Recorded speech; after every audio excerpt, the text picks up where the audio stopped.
शेतकऱ्यांसाठी आनंदाची बातमी आहे. हो, पंतप्रधान नरेंद्र मोदी यांनी आज पंतप्रधान किसान सन्मान निधी योजनेचा 22वा हप्ता वितरित केला. पंतप्रधान मोदी यांनी आसामच्या गुवाहाटी इथून देशातील 9,32,00,000 शेतकऱ्यांच्या बँक खात्यात 18,640 कोटी रुपये जमा केले. यामुळे गेल्या काही दिवसांपासून 2,000 रुपयांच्या हप्त्याची वाट पाहणाऱ्या शेतकऱ्यांना हा मोठा दिलासा मिळाला. त्याचबरोबर पंतप्रधान मोदींनी 19,480 कोटी रुपयांच्या अनेक विकास प्रकल्पांचं सुद्धा उद्घाटन केले. आता तुमच्या खात्यात हे पैसे आलेत की नाही, त्याचं स्टेटस कसं तपासाल? पहिल्यांदा पीएम किसान योजनेच्या अधिकृत वेबसाईटला भेट द्या. तुम्ही तिथे उजव्या बाजूला असलेल्या लॉग इन पर्यायावर क्लिक करा. त्यानंतर लॉग इन तपशीलसह कॅप्चा कोड नमूद करा. तुम्हाला फार्मर कॉर्नर पर्याय दिसून येईल, त्यावर क्लिक करा. त्यानंतर लाभार्थी स्टेटस त्यावर क्लिक करा. त्यावर तुमचं राज्य, तुमचं गाव आणि जिल्हा निवडा.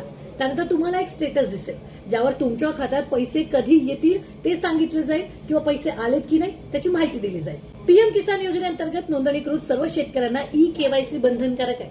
या योजनेच्या संकेतस्थळावरील माहितीनुसार पीएम किसान पोर्टलवर ओटीपी आधारित ही प्रक्रिया सुविधा उपलब्ध करून दिली आहे.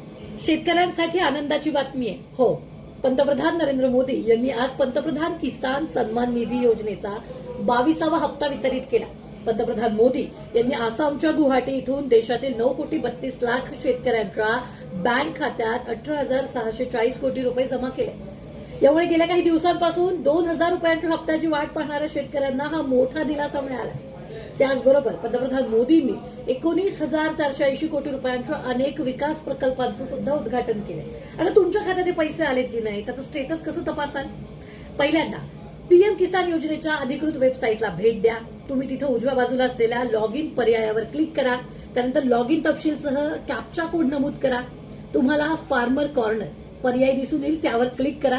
त्यानंतर लाभार्थी स्टेटस त्यावर क्लिक करा. त्यावर तुमचं राज्य, तुमचं गाव आणि जिल्हा निवडा. त्यानंतर तुम्हाला एक